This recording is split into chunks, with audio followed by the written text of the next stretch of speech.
हाय friends, मैं हूं Manav. Welcome to movie Shuvi. करते हैं आपस में पॉजिटिव सा नमस्कार। सुबह से इधर उधर जा जाके तो बड़ी सारी मूवीज देख के एकदम थक गए हैं।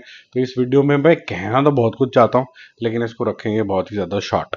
एक दीवाने की दीवानियत से लेके जो नई रिलीजेस हुई हैं, मास महाराजा, द ताज स्टोरी, और साथ साथ में बाहुबली द एपिक जो कि री रिलीज हुई है, उसने एक बहुत ही सिग्निफिकेंट सा काम किया है और उसके बारे में हम बात करेंगे। पहले मैं सारी कलेक्शंस आपको बताऊंगा। बाहुबली में किसी एक स्पेसिफिक पर्पस के लिए सबसे एंड में रख रहा हूँ तो उसके बारे में बात करेंगे। पहले हम बात करते हैं एक दीवाने की दीवानियत की। डे 11 हर्षवर्धन राणे के लिए बहुत ही सिग्निफिकेंट फिल्म है।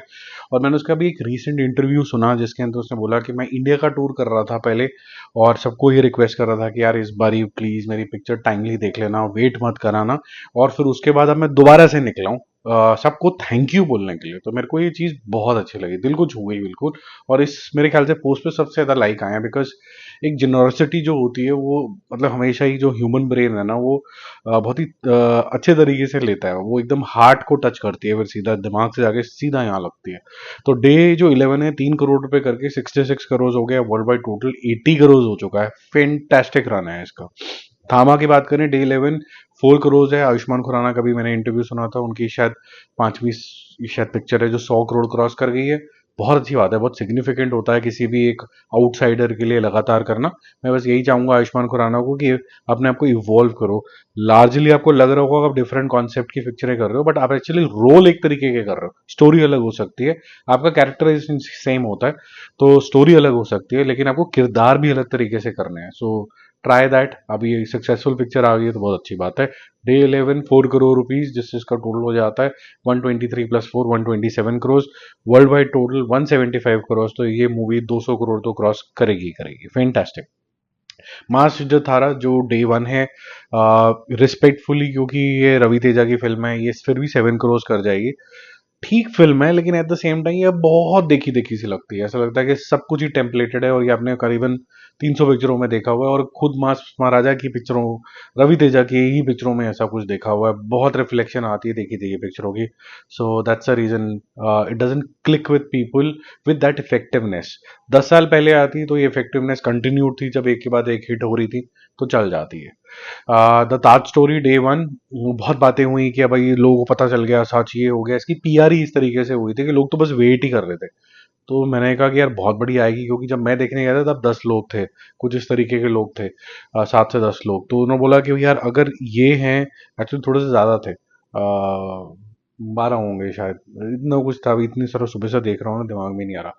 तो इतने सारे लोग होने के हैं तो भाई, नेशनली अगर बहुत सारे लोग देखते हैं तो टीयर 2 जो हिंदुत्व वगैरह की बातें करते हैं, ये सारी चीज़ों की करते हैं, वो तो ज़रा भर भर के जाएंगे, देखना चाहते होंगे कि क्या हो रहा है। तो देखते हैं क्या सरप्राइजिंग नंबर आता है। तो सरप्राइजिंग नंबर है 1.25 करोड़ रुपीस। तो काफ़ी एक्स्ट्रापोलेट किया गया है इसको, और इसकी जो पीआर है वो बहुत ही गंदी हुई है। ये पीआर वाज नॉट रिक्वायर्ड। ये रिलीजियस पीआर है, ये फैक्चुअल फाइंडिंग वाली पीआर नहीं थी यार, अनफॉर्चुनेटली।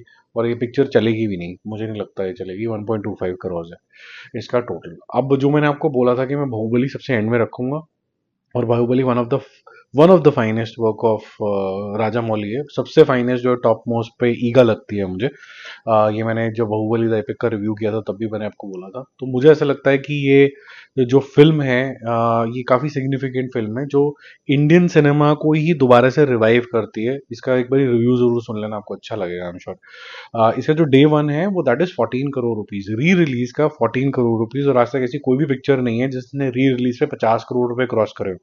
फैंटास्टिक। 1800 करोड़ ही कर चुकी थी, 1 और 2 मिला के ये तीसरा भाग आया है। टेक्निकली अलग अलग पिक्चर है, बट एज अ फ्रेंचाइज अगर देखा जाए तो शायद ये सारा कुछ मिला के सबसे बड़ी फ्रेंचाइज की जोन में चली जाए। अगर ऐसा देखा जाए तो वैसे टेक्निकली गलत नजरिया है, बट री रिलीज में कोई भी ऐसी पिक्चर तो नहीं है जो एक माइलस्टोन ही अचीव कर सकती है। इसने 50 करोड़ नेट क्रॉस किया और इसने 14 कर लिया।